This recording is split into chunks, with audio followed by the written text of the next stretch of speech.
অনুব্রত মণ্ডলের viral audio বিতর্কের মাঝেই এবার বিস্ফোরক মন্তব্য করে দলের অন্দরে নতুন করে গোষ্ঠীদ্বন্দ্ব প্রকাশ করলেন তৃণমূলের সিউড়ি ২ নম্বর ব্লক সভাপতি নুরুল ইসলাম।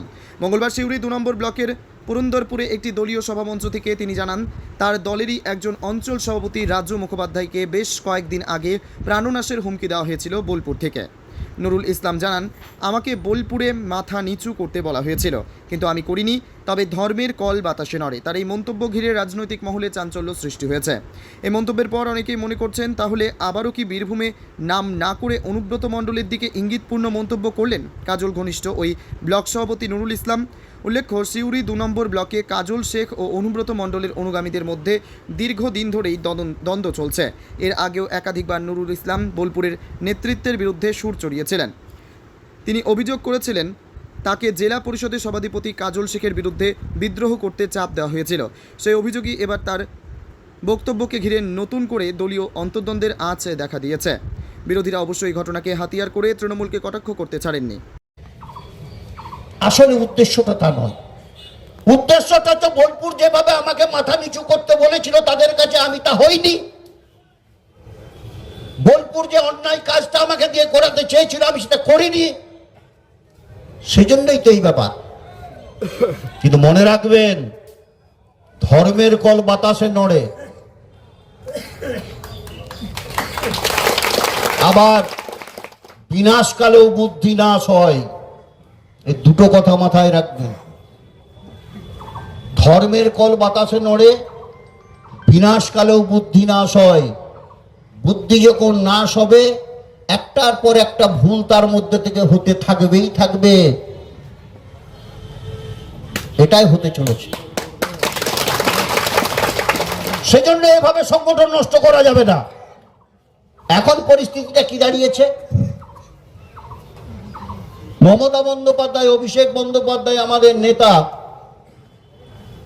তাদের নেতৃত্বে জেলায় রাজু মুখার্জিকে থ্রেট করে কি বলা হয়েছিল, কিরে রাজু, সোজা লাইনে আসবি না জীবনটাকে বিলীন করে দিতে চাস? একদম হুবহু যে কথাগুলি বলা হয়েছিল, যে শব্দ ব্যবহার করেছে, আমি সেটাই বলছি সবার সামনে। রাজু আত্মসমর্পণ করেনি। বলেছিল, যে মানুষটার নেতৃত্বে আমি এইভাবে দীর্ঘদিন চলে আসছি, আমাদের ব্লকের সংগঠনটা এত ভালো, সেই জায়গায় একজন নেতা সেজে কি করে আমাদের মধ্যে বিভাজন তৈরি করতে পারে, আমরা অবাক হয়ে গেছিলাম সেদিন। এবং এটাই করেছে। সব মানুষ তো সমান হয় না। কারো মাথায় ভয় কাজ করে, কারো মাথায় লোভ কাজ করে। তারিখ ধরে ধরে বলে দিয়েছিল না বোলপুর থেকে, তুমি ব্লক সভাপতি, তুমি সহসভাপতি। সেটা নিয়ে সোশ্যাল মিডিয়ায় তো একদম স্ট্যাম্প মেরেই দিল, সিলমোহর মেরে দিয়ে সোশ্যাল মিডিয়ায় ছেড়ে দিয়ে বলল যে অমুক সভাপতি, অমুক সহসভাপতি দাদা আমাদের বলে দিয়েছে। বলেছিল কি না? তারপর যখন বলা হলো যে এর কোনো পরিবর্তন হচ্ছে না, যে কই ব্লক সভাপতি তো কিছুই দেখছি না, বোলপুর থেকে বলে দিল হচ্ছে কই, এই 15 তারিখ দেখতে পাবে। আচ্ছা, 15 তারিখটা যখন পেরিয়ে গেল তখন বললো যে 19 তারিখে দেখতে পাবে। 19 তারিখটা যখন পেরিয়ে গেল তখন বললো 21 তারিখে দেখতে পাবে। তারিখ একটার পর তারিখ কিন্তু চলে যাচ্ছে।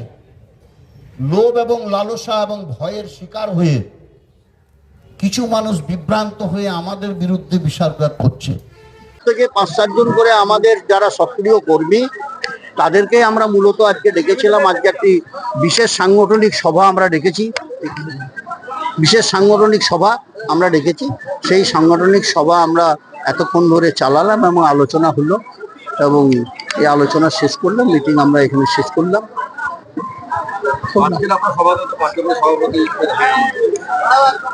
আমি একটা কথা বলি,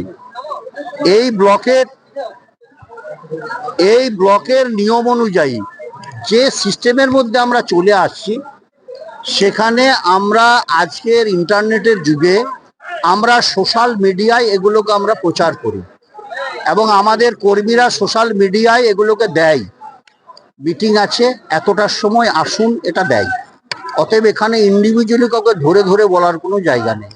সোশ্যাল মিডিয়া বলতে পারবো না, আপনার একটা অডিও গ্রুপ আছে, বলার নেই। আমার দল আছে এবং সরকার আছে, তারা দেখছেন। ইনি আমার ব্যক্তিগত কোনো মতামত না। বলছি এই ঘটনার পর কি কোনো অঞ্চল সভাপতিরা আপনার সঙ্গে যোগাযোগ করছে? আমি এই নিয়ে কিছু বলবো না, অনেকেই যোগাযোগ করছে, কিন্তু এটা নিয়ে কিছু বলবো না আমি এখন।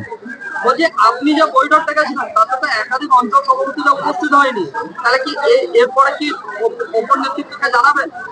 আমি একটা কথা বলি, দল একটা সিস্টেমের মধ্যে চলছে। তৃণমূল কংগ্রেসের সভাপতি হিসাবে দলটাকে আমি একটা সিস্টেমের মধ্যে পরিচালনা করার চেষ্টা করেছি, আজও করছি। এক, দুই হচ্ছে আমাদের যে গ্রুপ আছে সেই গ্রুপের মধ্যে আমন্ত্রণ জানাই। কে কার সুবিধা অসুবিধা এসেছে কি আসেনি সেই ব্যাপারটা এখানে আলোচনার বিষয় নয়। সবচাইতে বড় কথা, এই জায়গাটা আমাদের বুঝতে হবে। আমি একটা নুরুল ব্লকের প্রেসিডেন্ট, আমি যদি এই জায়গায় না থাকি দলটা শেষ হয়ে যাবে কি?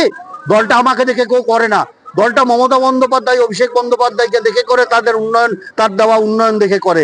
অথবা আমি নুরুল থাকলাম না থাকলাম দলের কিচ্ছু এসে যায় না। অতএব কেউ যদি কোথাও থাকে তার জন্য দল কোথাও আটকে যাবে না। তাহলে কি তারা দলের শৃঙ্খলা মানছে না, বা দলে বিশৃঙ্খলা করার কথা তো আমি হুবহু আপনার বক্তব্যের মধ্যে বলেছি, এবং অ্যাজ এ এক্সাম্পল একদম সুনির্দিষ্ট করে উদাহরণ দিয়ে আমি বলে দিয়েছি যে এইভাবে দলটাকে বিশৃঙ্খল পরিস্থিতি তৈরি করছে বোলপুরের নির্দেশে কেউ কেউ। আপনার তো আজকে যে সভা ছিল তাদের কাছে নোটিফিকেশন ছিল যে এরকম সভা হবে, জানান তো আপনি। আমি আবারও এই কথা বলছি, একই প্রশ্ন হয়ে যাচ্ছে বারবার। আমি আমাদের গ্রুপের মধ্যে আমরা দিয়ে দিই, যেমন আগেও দিতাম তেমন এখনটাও দিয়ে দিই।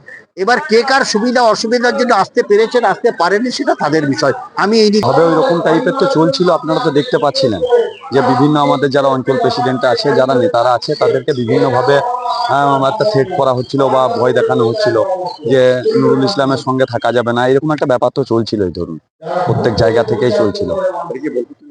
হ্যাঁ, একরকম তাই।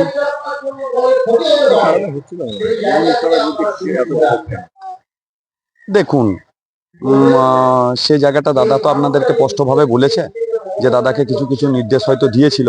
সেই নির্দেশগুলো দাদা হয়তো ভেবেছিল যে না, এটাতে দলের ক্ষতি হবে, যার জন্য দাদা এগুলোকে মেনে নেননি, বা আমরাও এটাকে মেনে নিইনি। এই জন্য এই জিনিসটা করা হচ্ছিল।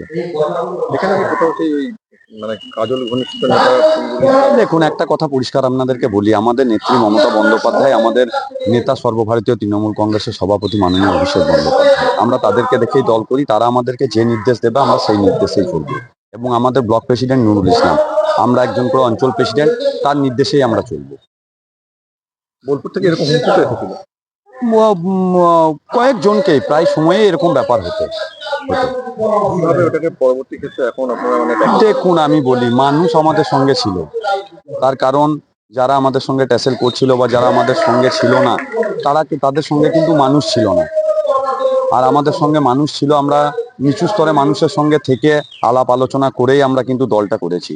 এবং আমরা বারবার দলীয় কর্মসূচিতে দলের কথাই বলেছি, মমতা বন্দ্যোপাধ্যায়ের উন্নয়নের কথা বলেছি, মমতা বন্দ্যোপাধ্যায়ের অন্য সব কথা বলেছি। এটাই কিন্তু বলেছি, দলের যাতে হাত আরো বেশি শক্ত হয়, মমতা বন্দ্যোপাধ্যায়ের হাত আরো বেশি শক্ত হয়, এটাই কিন্তু আমাদের কথা ছিল। একদম হয়েছিল, বোলপুর থেকেই বলা হয়েছিল ডেকে যে আমরা যে বলছি ব্লক প্রেসিডেন্টের এগেন্স্টে বিদ্রোহ করতে, তুমি সেখানে শরিক হও, তা না হলে তোমার লাইফটা স্পয়েল হয়ে যাবে, ইত্যাদি ইত্যাদি নানা রকম ভয় দেখানো হয়েছিল। জানি না, যে বলেছে সেই জানে কেন বিলীন করে দেবে, কিভাবে বিলীন করবে তারই বক্তব্য। হুবহু যেটুকু বলেছে আমি সেটুকু বললাম, কিভাবে কি জন্য বলেছিল সে একমাত্র যে বলেছে সেই জানে।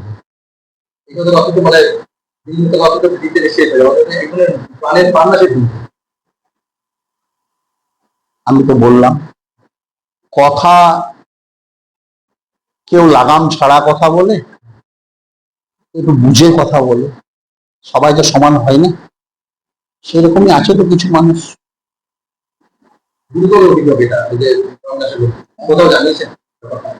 আমি জানিয়েছি, আমি হাই লেভেলে জানিয়েছি, সমস্তটাই আমি হাই লেভেলে জানিয়েছি।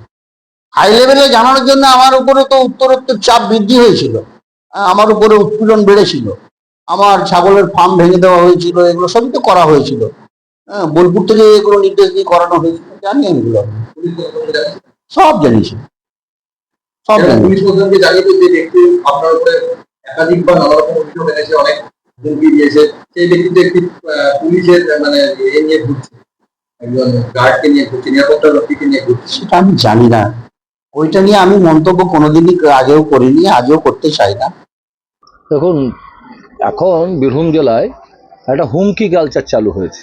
যে যাকে পাচ্ছে হুমকি দিচ্ছে, যে যাকে পাচ্ছে যা খুশি বলছে। এখানে কাউকে কিছু বলার নেই। কে ওকে হুমকি দেয়, ওকে হুমকি দেয়, এটা পুরনো অভ্যাস। আগে এরা বিরোধী দিকে দিত, এখন বিরোধীরা শক্তিশালী হওয়াতে বা নিজের দলের বিভিন্ন কারণে তারা ফেঁসে যাওয়াতে এখন হুমকিরা নিজেদের মধ্যে দিচ্ছে। তো এই হুমকি কালচার যখন আছে, এটা প্রত্যেককেই তার সহ্য করতে হবে। যেখানে পুলিশ তার বা স্ত্রী বা মায়ের ইজ্জত বাঁচাতে পারে না, সেই দেশে বা সেই এলাকাতে কি করে এসব বন্ধ হবে? কারণ আইন শৃঙ্খলা বা এসব বন্ধ করার দায়িত্ব সমাজে পুলিশের। তো পুলিশ তো নিজেই থ্রেট খেয়ে বসে আছে। তো এখানে এটা চলবে। আর এইগুলোকে তো গুরুত্ব দেওয়ার কিছু নাই। যে আপনাকে প্রাণনাশের হুমকির কথা বলছে, সে সকাল বিকালে অন্তত 300 বার করে বিরোধীদেরকে হুমকি দিত।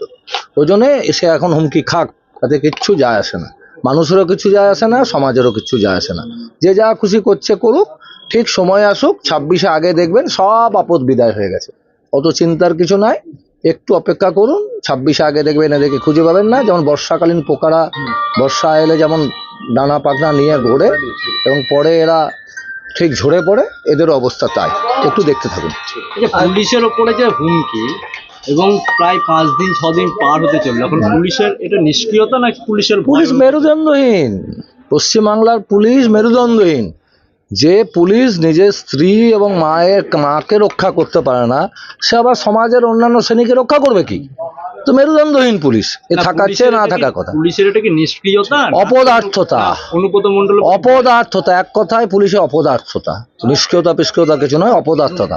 এদের পদলেহন করে শাসক দলের পদলেহন করে এদের মেরুদণ্ড চলে গেছে। এরা ওইসব গালাগালি এসব কিছু ভ্রুক্ষেপই করে না।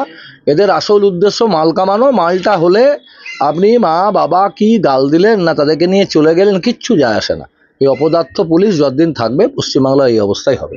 একটা জিনিস শোনা যায়, সিউড়ি থেকে শুভদীপ গুইয়ের report, crime press Bengal news. তোমার আমার সকলেরই একটাই পছন্দ, মাদার্স চয়েস। ঘরে সুগন্ধি ভাত, প্রতিদিনের রান্নায় নিখুঁত স্বাদ, চাই উন্নত মানের চাল। তাহলে আর দেরি কেন? আজই যোগাযোগ করুন ধনরাজ অ্যাগ্রো ইন্ডাস্ট্রিজ প্রাইভেট লিমিটেডে। আমরা আনি আপনার টেবিলে খাঁটি ও মানসম্মত চাল মাদার্স চয়েস নামে। একবার ব্যবহার করুন, আর ফিরে তাকাতে হবে না। বিশ্বাসী গোড়া, গুণগত মানে সেরা। মাদার্স চয়েস, মা যেমন চান চাল তেমনই। যোগাযোগের জন্য এখনই কল করুন 8509752023 এই নম্বরে। মাদার্স চয়েস শুধুই সেরা নয়, সবার প্রথম পছন্দ।